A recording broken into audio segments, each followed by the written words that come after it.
Cette grande soirée électorale s'achève et on peut dire qu'il y a eu des rebondissements. On peut dire qu'on est surpris pour certains.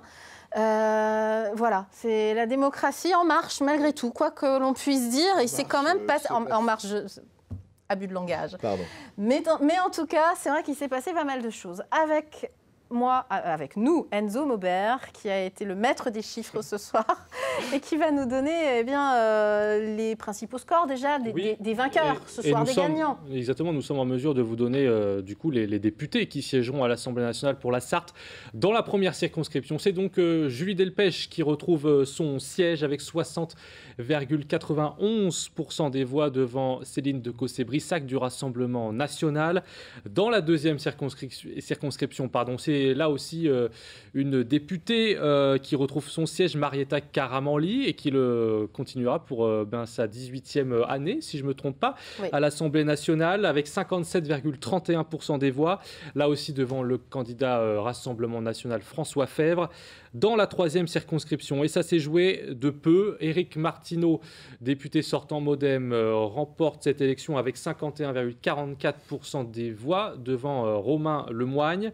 Dans la quatrième circonscription, ça a été là aussi la grande inconnue de cette soirée. Élise Leboucher parvient finalement à devancer Marie-Caroline Le Pen. Élise Leboucher du Nouveau Front Populaire qui gagne tout juste 50,23% des suffrages. Et enfin, dans la cinquième circonscription, Jean-Carl Grelier, député sortant Ensemble pour la République, arrive avec 57,44% des voix. Donc finalement, les députés sartois resteront bien les mêmes qu'en 2022. Tout simplement. Une projection nationale quand même, on n'en a pas beaucoup parlé ce soir, mais c'est quand même intéressant, si vous le voulez bien. Oui. Projection nationale de France Télévisions. Le Nouveau Front Populaire deviendrait donc la première force de l'Assemblée nationale avec 171 à 187 députés. Ensuite, Ensemble, la majorité présidentielle. Deuxième bloc avec 152 à 163 députés. Et le Rassemblement national qui réalise quand même une percée historique dans cette Assemblée. Ils obtiendraient entre 134 et 152 députés siégeant à l'Assemblée nationale. Donc. Alors on l'a vu encore une fois ce soir, les votes pour la ville du Mans ont été décisifs finalement à l'échelle de la Sarthe. Et il y a eu des très forts scores pour les députés finalement qui ont gagné cette élection. Si on prend par exemple au Mans dans la première circonscription, Julie Delpech est arrivée avec 74,29% des voix. Donc des scores extrêmement forts par rapport à ceux de Céline de Cossé-Brissac. Dans la deuxième circonscription, Marietta Karamanli, là aussi, réalise 65% des voix, même un peu plus, presque 66% des voix, donc très loin devant. Élise Leboucher, 70,26% des suffrages dans la quatrième, et dans la cinquième, Jean-Carl Grelier, 75% des voix donc, pour cette ville du Mans qui a suivi finalement après les tendances des circonscriptions. Comme à chaque fois finalement. Un mot, vous êtes surpris, pas surpris Oui, surpris, enfin très honnêtement. Oui. On pensait qu'il y aurait des députés RN en Sarthe, très bien sincèrement, avant cette soirée, très clairement. On est très clair. On pensait qu'en gros, alors chacun avait son analyse, mais que globalement, mais même dès il y a un mois, on disait la 3 et la 4, pardon, donc celle d'Éric Martineau et celle d'Élise Leboucher, on disait que ça allait être très compliqué. De fait, ça a été serré. Et ça a été serré, mais ça a été serré comme ça l'était. Oui. Et je le répète parce que ça me semble important, ça exactement comme ça l'était en 2022. En fait, ce qui est la grande surprise de la soirée, c'est que on a le 9 juin au soir une élection européenne où le Rassemblement national, fait un score record, 2 fois plus que celui de la majorité présidentielle, obtient en Sarthe des scores là aussi records, c'est-à-dire une percée jusqu'alors. Alors on voyait bien qu'il y avait une progression, une évolution assez nette depuis quelques années, mais là qu'obtient un score, il est en tête dans tout le département, y compris au Mans, je rappelle quand même. Et le président de la République annonce le soir même, au bout d'une demi-heure, la dissolution de l'Assemblée nationale. Et là, on se dit, on ne voit pas comment, effectivement, le Rassemblement national pourrait ne pas avoir la majorité, alors tout le monde n'était pas d'accord, mais... Et deux, en tout cas, comment en Sarthe, il n'y aurait pas, effectivement, de députés RN. C'est très clair.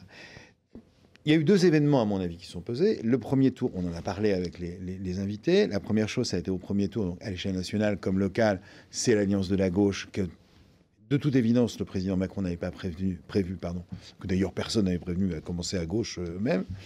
Que personne. Non, mais ils le disent, hein, donc ça s'est fait dans l'urgence. Tout le monde est honnête là-dessus. Donc ça, c'était effectivement pas prévu. Et je pense que le président Macron imaginait pouvoir faire une élection qui soit un combat entre les RN d'un côté et lui de l'autre. Ça, c'est raté. Et la deuxième chose, quand même, c'est entre les 2 tours. Alors, certes, les désistements, etc. Bon, ça, on pouvait imaginer effectivement que ça puisse avoir lieu. Encore que. Il n'y avait pas de certitude. Mais en plus, ce qu'on ne savait pas, et là, c'est les électeurs qui décident, hein, c'est si ce front républicain existerait et s'il y aurait effectivement des reports de voix. C'est évident que moi, quand on discute avec des électeurs, un électeur LFI lui dire de voter ensemble, c'est pas facile, et vice-versa. Bien sûr. Donc, voilà. On a vu Emmanuel Franco, par exemple, être un des rares élus de droite, ancien LR, à dire voter, LFI, peu importe, voilà, il faut voter contre. Et donc, si vous voulez, le truc, c'est que, OK, les élus le disent, mais est-ce que les électeurs le font? Et ce soir, ce qui est très clair, c'est qu'on a montré que les électeurs, effectivement, ont fait barrage au Front National, au Rassemblement National. Mais très clairement, puisque ce qui est vraiment très intéressant, c'est que en Sarthe, et la Sarthe est souvent le reflet de ce qui se passe à l'échelle nationale. En Sarthe, on n'a pas d'élus, donc Rassemblement National, et surtout, on a des chiffres équivalents à ceux de 2022. C'est ça qui on a rejoué le match. Hein. C'est qu'on a rejoué le match, finalement, pour exactement le même résultat. C'est ce que disait Enzo, c'est-à-dire que je crois qu'il faudrait chercher dans l'histoire de l'élection, mais peut-être c'est une des premières fois depuis bien longtemps qu'on a exactement les mêmes députés, etc. Donc en fait, on a voté en Sarthe, en tout cas, on peut pas dire pour rien, non. Et avec des résultats similaires, c'est-à-dire que les circonscriptions, c'est-à-dire que la percée du Rassemblement National aux élections européennes, elle ne se retrouve pas au deuxième tour, je dis bien au deuxième tour, des élections législatives. Ça, c'est très intéressant. Après, est-ce que ça veut dire effectivement que du coup, on a définitivement bloqué, les électeurs ont définitivement dit non au Rassemblement National? Oui, parce qu'il y a 2027 et tout le monde commence déjà ce soir, ce 7 juillet 2024, à parler des présidentielles de 2027. Et à moins que les présidentielles, parce qu'on a un président avec lequel il faut s'attendre à tout, sans anticiper. Hein, voilà, mais on ne va pas faire de politique fiction ce soir sur ce plateau, s'il vous plaît. Surtout, c'est un très bon fictionniste, il faut le dire. Dès maintenant, on peut dire, par contre, ce qui va se passer, c'est qu'après les législatives, l'Assemblée nationale se réunit de plein droit le 2e jeudi qui suit son élection. Donc jeudi 18 juillet. Oui, à quelques jours des Jeux Olympiques, ça va être peu importe, mais c'est ce qui devrait se passer en termes constitutionnels. Et je voulais vous poser une question, vous qui êtes un expert en constitution. Aujourd'hui, et c'est la question que posait un petit peu également Clément Coulon, président des LR, où il parlait de la gauche et de la droite qui devaient impérativement re-exister comme elle existait avant pour que les électeurs s'y retrouvent. Mais est-ce que la question n'est pas de changer un petit peu le mode de scrutin, ou en tout cas le mode opératoire, c'est-à-dire notre constitution, à la marge tout du moins? C'est une question qui se pose aujourd'hui. C'est une conviction, c'est-à-dire que qu'est-ce que montrent ces élections? Alors, d'abord, sur le fait qu'il fallait que les électeurs aient à nouveau un combat de droite-gauche, ça, c'est les électeurs qui décident. Et les électeurs, aujourd'hui, ce qui est certain, c'est qu'ils ont montré qu'ils ont 3 clans. Et même à l'intérieur des clans, honnêtement, un électeur socialiste, c'est pas la même chose qu'un électeur LFI, et un électeur LR, c'est pas la même chose qu'un électeur majorité présidentielle. Donc, c'est un peu... excusez-moi, je vais citer du Audiard, mais on a un peu l'impression que c'est une assemblée éclatée façon puzzle. Hein, c'est pas faux. Je ne l'ai pas faite, celle-là encore. Je suis assez content. Au-delà de ça, ça veut dire quoi? Alors, qu'est-ce qui va se passer, effectivement? Il va se passer que donc, demain matin, Gabriel Attal, Premier ministre, va démissionner, mais Emmanuel Macron peut très bien le conserver pour gérer les affaires courantes jusqu'à ce que se dessine véritablement une majorité. Et donc, il va de toute façon être en obligation de consulter. Et finalement, on se retrouve une situation un peu à l'allemande, c'est-à-dire qu'en Allemagne, on est habitué à ces coalitions, parce que le système, et c'est ça qui est important, le système électoral n'est pas le même. Il y a une part de proportionnel. Et donc, on est habitué à ce qu'il y ait des coalitions. Donc, le programme tel qu'il est présenté par les candidats avant les élections n'est pas le même que celui qui est le programme du gouvernement. Et ça, peut-être, je dis bien peut-être, j'en sais rien, mais peut-être qu'effectivement, Emmanuel Macron va devoir faire, c'est-à-dire, en gros, commencer par interroger le chef de la majorité, enfin, celui qui a la majorité relative, c'est-à-dire le nouveau Front populaire, d'accord ? Alors qui ? C'est là où, ça, c'est une autre question, parce que Jean-Luc Mélenchon, Marine Tondelier, Olivier Faure, j'en sais rien, bon courage. Mais ce qui est sûr, c'est que la première chose, ce serait de voir, effectivement, de consulter. Et là, effectivement, Mélenchon a raison là-dessus quand il dit ça. C'est le premier, donc, le nouveau Front populaire est le premier groupe. Donc, évidemment, il faut consulter d'abord le nouveau Front populaire. Mais est-ce que le nouveau Front populaire peut faire un gouvernement avec Ensemble ? Est-ce que ces gens-là peuvent se neutraliser, etc. Ce qui est certain, c'est qu'effectivement, et je réponds à votre question, deux choses. Le mode électoral, en fait, qui était censé favoriser deux blocs, en fait, là, aujourd'hui, il ne marche plus dans ce sens-là. C'est-à-dire qu'on est presque dans un système proportionnel, quasiment. Donc, ça veut dire qu'il faut peut-être y réfléchir aussi. Et que plus globalement, moi, je pense qu'effectivement, l'une des tâches, mais est-ce qu'ils auront les moyens de le faire ? C'est une vraie question, mais il faut repenser la Constitution. Aujourd'hui, nos institutions telles qu'elles sont là, de toute évidence, ne fonctionnent plus.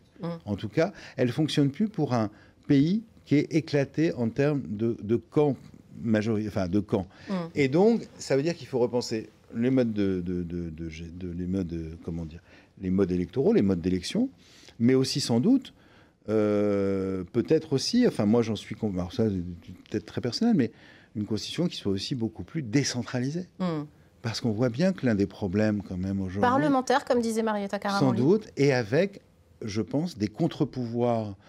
On a un vrai problème aussi en France de pouvoir centraliser.